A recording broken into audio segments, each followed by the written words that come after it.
Hello everybody, Tai Chi Twins here, Joshua Rorty, Jeremy Rorty. So besides Tai Chi, we've also studied Muay Thai kickboxing, Taekwondo. We also like to tie our shoes.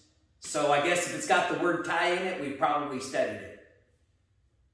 Anyhow, today what we're going to talk about is a little bit of the history of Taekwondo. Traditional Korean martial arts date back as far as 57 BC. They found murals painted on tombs that depicted different fighting positions, as well as statues and documents that they found that helped give evidence to that. By the end of World War II, they decided that they wanted to push the Japanese influence out of their culture.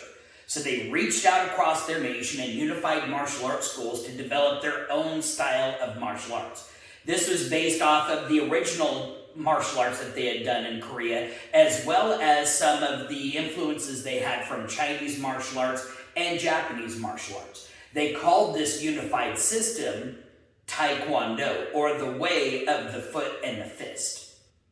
And then in 1966, a Korean general organized the first federation for Taekwondo, the International Taekwondo Federation. And so it was very combat oriented. Then in 1973, the World Taekwondo Federation came along and organized it as the national sport of Korea. They simplified the forms and eliminated self-defense so they could focus more on this sport aspect, which was point fighting. And so then in 1992, it was established as an Olympic sport. And then nowadays, there's a bunch of different types of Taekwondo. You've got not just ITF, which is fairly rare. You've also got the World Taekwondo. Yeah, WTF means something different now, so they changed their name to World Taekwondo. They also have the American Taekwondo Federation, the European Taekwondo Federation, Action Taekwondo. Most of these are based off of the World Taekwondo Federation as it was created in 1973. Now, if you look at videos of ITF, International Taekwondo Federation, versus the World Taekwondo team, you can definitely tell the difference. ITF, you can tell, was created by a general. It was created as a martial art for fighting. Whereas WTF, you can see it sports style. Let's take a look at a couple of videos as an example. Here's an example of some ITF sparring competitions. First thing you'll notice is there's no helmet or chest pad. The only things that are padded are the hands and feet. You can score points for punches, but a majority of the points are given to kicks, especially trickier kicks like spinning and jump spinning.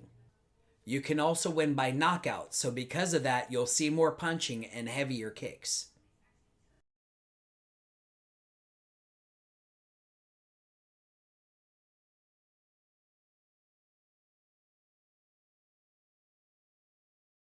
Here's an example of some World Taekwondo sparring in the 2021 Olympics. First of all, you'll notice more padding.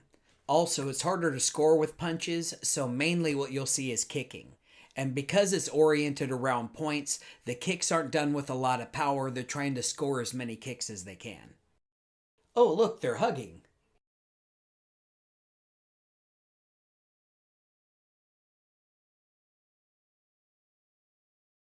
I don't think you can score points that way. Get a hotel room. Here's a sample of some kicking demonstrations from the World Taekwondo demonstration team. They have amazing kicking skills. Some of the things that they demonstrate here doesn't seem like it should be humanly possible.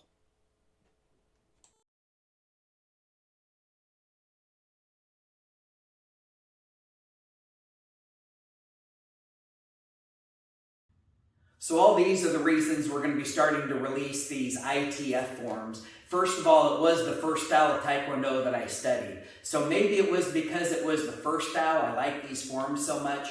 But, you'll get a chance here once I start posting them to compare them to the World Taekwondo Federation. And oddly enough, doing all my research, I haven't found any schools that do both World Taekwondo and international forms. So it'd be interesting to have that same practitioner doing those forms and give a pretty interesting comparison.